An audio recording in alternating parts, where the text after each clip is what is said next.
Welcome to Kenton's videos. Enjoy the video. You're going to act now. Confirm the laptop has power and the router shows basic LEDs so we avoid false diagnostics. Open the network icon or settings Wi-Fi panel.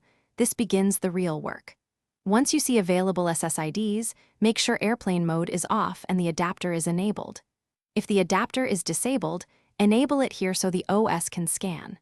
This first pass rules out simple power and radio issues quickly, letting you focus on real connection steps. Now select your network and enter the correct password. Wrong passphrases are common causes, so type slowly or paste from a known source. If that fails, run the built-in troubleshooter. Windows or Mac OS diagnostics can auto-fix driver states. Make sure to toggle the Wi-Fi adapter off and back on. This forces a fresh DHCP request. If problems persist, go to Device Manager or Network Preferences and disable then enable the wireless adapter. This acts like a soft reset for the radio and drivers. Finish by power cycling the router and modem. Unplug both for about 30 seconds, then plug the modem first, wait for sync, then the router.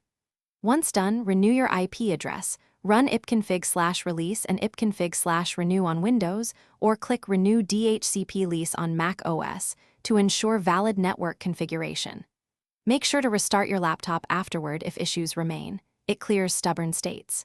If you still can't connect, check router firmware or hidden MAC filtering as a targeted troubleshooting tip.